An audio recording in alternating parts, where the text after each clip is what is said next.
model, check out my interview at Amarudontv. Don't miss it. It's a Divas takeover.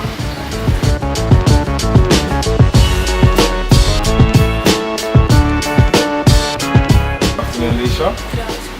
How's your day been so far? Excellent, actually. It's nice with weather there. Okay. So most people recognise you from Britain's Next Top Model. So how's life been for you since the show finished? Life has been good. It's been different, obviously, prior to where I was before. I've had a few trials and tribulations with it, but it's been nice. It's been nice. It's taken a big getting used to, because obviously people recognise you now. They stop you and talk to you. Sometimes I forget myself. I forget who I am, because I just think that I'm just like the normal girl from before. And I'm still normal, but obviously sometimes people do see you in a different light to before. So yeah. I was saying that, what happened when you went to the Topshop a few weeks back? I went to Topshop and they just went mad, like in there. The girls that were in there that were shopping, and the guys, I always get the whispers before anyone actually comes up to me. They're like, is it her? Do you think it's her? And then people do come up and they talk to you. But like, they made an announcement in the store, and I was just like, this is a bit too much for me. And then literally went in there to get one thing and ended up staying there for at least 2 hours taking pictures with different people. And I don't mind it at all, because I like to give back, because I believe that obviously in this show there was a public vote, and a lot of the people that are coming up to me now were people that voted for me. So I always try to give them as much of my time as possible. But when I go to Topshop, or when I go to any shop in West End, it's always a madness. So I kind of stay away from West End. But yeah, it's a lot getting used to, but I think I'm used to it now. My mum's not. She doesn't come out shopping with me anymore. She's banned herself from me, so yeah. So when you were in the final, in your heart of hearts, did you actually feel that you're actually going to win? Well, just from the beginning, I just want to let everybody know, we didn't actually know there was going to be a public vote. It was never in contracts or anything like that. Probably if I'd known there was going to be a public vote, I probably wouldn't have entered the competition in the first place. But I found out from the advert that came on, it was like, this year you're going to pick your winner. And I was just thinking, wow, okay, no one told any of us this. And that was the first time? That was the first time that this has ever happened in the history of Britain's Next Top Model. We've never had a public vote. So I wasn't expecting it. And then obviously got used to the idea, just thought, you know what, you've got to really campaign yourself for it. And I think I did the best that I could do. Like, I gave out posters, I spoke to people about it. People were already watching it previously anyway. They were like, we're definitely going to vote for you. And then on the night, if I'm honest, I knew I wasn't going to win, because previous things had happened, and I just thought, there's no way on this earth that I'm going to win. But then speaking to the public, and what the public's feedback was like, I don't believe that you didn't win, because to us you were the best, kind of thing. And I never thought that I was better than the rest of the girls, but I always thought that I'd worked the hardest. So sorry, but the judges did give you, I think, probably the best feedback. Yeah, and the judges, they liked me, and I thought, you know what, if the judges like me, then maybe that will reflect to the people that are watching me at home. And I think it did, to be honest. In my hearts of hearts, I think the results were wrong, just like the Australians one. I think they called that the wrong name. But I'm not upset at the other two girls, the places that they come. It's not their fault, and it's not any of our faults really. I think there's a lot of dodgy stuff that happened backstage that people that are watching the show don't realise or don't know what was going on. In my hearts of hearts, I didn't think I was going to win. Am I happy I didn't win? Yeah, because I've got to meet so many different people. I'm in control of my life and my career, and it's a lovely feeling to be in control of yourself, and I love that feeling. And I wish, you know, the winner best of luck in the world, and I hope she runs with the title. If I'd got the title, I'd definitely would have run with it. But yeah, I wish you all the best. And obviously after the show you have to kind of start again. So I decided to get my own support network to help me out, and I found 2 agents that work together. They're twins, and they were fans of me in the show already. So when they approached me and wrote me an email and told me to come in, I was a bit skeptical because of previous things that happened before, i.e. the winner was signed to an agency, and you know, obviously sometimes when other girls do leave, they sign on other girls. So they signed first and third and didn't sign me, but told me to come in their agency anyway, just to take some pictures and so on and so forth, and then had the cheek to ring me like the next week and say, oh, you're not what we're looking for. So even if I'd won the competition, I still wouldn't have had work because I'm not what they're looking for. Not to make it into a race thing, yes. Is it? Do you think it was a race thing? Well, I feel like I've been discriminated because just look at the odds. First and third, and I was second.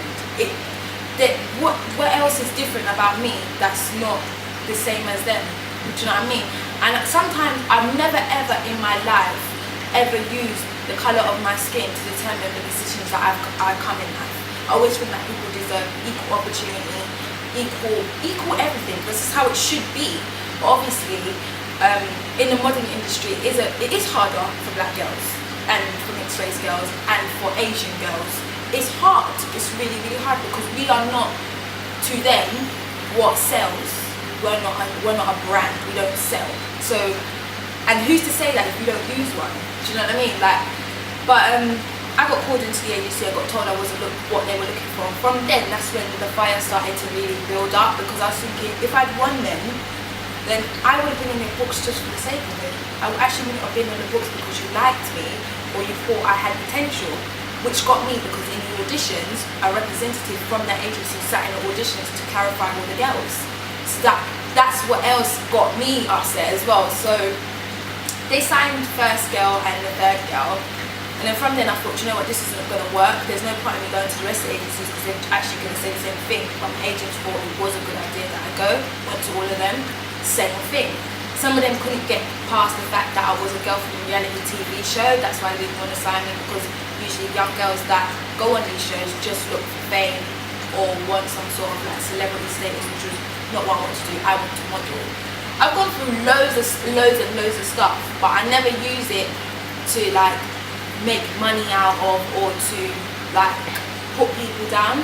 I just want to make people aware of what actually happens, because it's hard. It's how people look at you and think, oh, she's balling, she's got loads of money, you know, she's doing this and that because you saw me in the advert. It's hard. It's a hard process to go through. So I don't know if it's a race thing or not, but I do feel like I've been discriminated. I have asked for help from the hierarchy in the industry, and I've been told they can't help me. So you have to help yourself, don't you?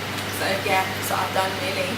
I feel like you're a bit of a role model or more of a role model, because like you were talking about earlier, that you actually were dyslexic in school, and you still managed to come out of GCSEs. Like at that time when you were young, like how was it? Because you're saying the teachers weren't really able to pick up on a dyslexia. Yeah. In school, it was hard. I hated school. I hated primary school. I love secondary school, but I hated primary school because primary school kids, they're evil. Kids in general are just evil. And I thought that going to school would help me, because I always knew I was dyslexic from a kind of a young age, so I wasn't getting things like how other people were getting things, but the teachers just didn't understand, and I was one of the kids that they used to shout at all the time because I was not getting it. They used to ask me questions like, weren't you listening? And I'm like, I am trying to listen, but I literally don't get it. I just don't get it, and I used to get shouted at for that.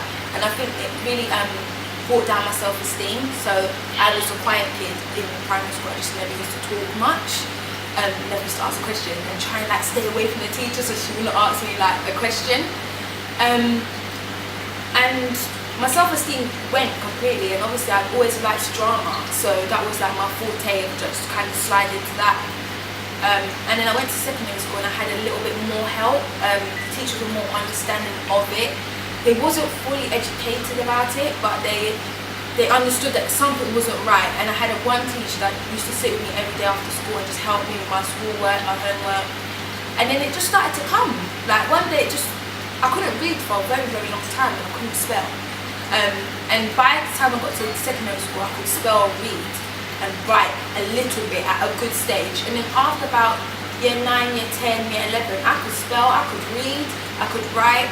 And then GCSEs came up and I was really nervous because I thought this is going to really test me to see if everything I've done for the last how many years is going to pay off. And then I left school with 12 GCSEs. So it works. So anyone that does have dyslexia, I just tell them to just keep at it. It's something that you can't control and you don't really understand, but once you find someone that is willing to support you, because I had my mum and I had my dad that just was on it, like they just really wanted me to improve all the time. So yeah, once you get someone that understands it, it becomes a little bit more easier for you and stuff.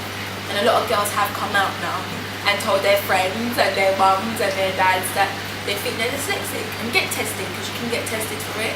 And I got tested for it, and I'm dyslexic, and I'm proud. I'm not upset about it. People ask me, I always say that I am. But people are like, you don't look dyslexic. How does a dyslexic person look? Like, I don't understand. You'll never know until that person does something. And you're like, oh, that's a bit, why didn't she get that? Or, because don't give me a sum, because I can't do it. But I will try. It takes me a long time. But I'll get it. Everyone will get it. Tell me, like, most people talk about the pressure of models to be a certain way. How do you deal with that type of pressure? I've always wanted to be fat, and I know people, like when I tell people that, they're just literally like, what, you want to be fat? But when I was in school, I used to get teased. You see, I got it in school, like I can't even lie. I used to get teased for being quite slim, because I was very, very small in school. And you get to the point where you brainwash yourself and you think, if I was bigger, I'd be more attractive, or the guys would like me. So I always had that in my head, like, oh, I want to be bigger. And then I got into modelling at a very young age, from about the age of 8, and I loved it, but there was never that pressure at that young age to be slim or to stay slim. But obviously as the years went on, I automatically just stayed slim anyway. It was just my natural build. My mum was slim, my dad's slim, so it just happened really. And I eat a lot, like I love food. So what's your secret then? I don't work out and I don't go to the gym, so I don't know. I think it's just genetics, and I think some girls do have the genetics. Some girls are just naturally slim. Do you know what I mean? But I don't have a secret. I just like, I'm active. I've got a 9-year-old little brother that I have to run after every day, so maybe that's why. But my mum and dad are slim, so I don't feel the pressures to be slim or to be on a diet. I think diets are ridiculous. I think if you're big, love yourself. If you're slim, love yourself. Like, do you know what I mean? You can't change it. Some people are naturally big, and some people are naturally slim. But I don't feel any pressure. I know models that are under a lot of pressure because they have the tendency to get bigger, but I don't have the tendency to get bigger. And when that happens, then maybe I might go on a diet, but for now I'm fine. I'm absolutely fine in my size 8s, yeah. So in terms of like fashion, who are your favourite fashion designers right now? I love PPQ. I think their clothing right now is just on point, because I like bright colours. Look, not today, but I like bright colours like oranges, greens. Their collection right now is doing that. But my favourite article is Roberto Cavalli, because his clothes are just me. Like, he does a lot of tiger prints and leopard prints and zebra prints, and I'm into that. I love print, so I love Roberto Cavalli right now. But high street wise, I love I'm a high street girl. I don't shop at Roberto Cavalli, but it's a dream. But I like Topshop. I'm not a fan of H&M because I feel like everybody's wearing it. Everyone just looks like clones of each other. But I love Topshop because I think you can mix and match the clothes nicely. And I love Zara because their jeans fit me. So yeah. So now, are you looking to go more as presenting? Because obviously you're coming from a background where you did performing arts. So would that be like the next step for you? Obviously, like, there's rumours of me doing presenting and stuff like that. I've gone for a lot of castings for a lot of things with BBC and so on and so forth. It's gone well.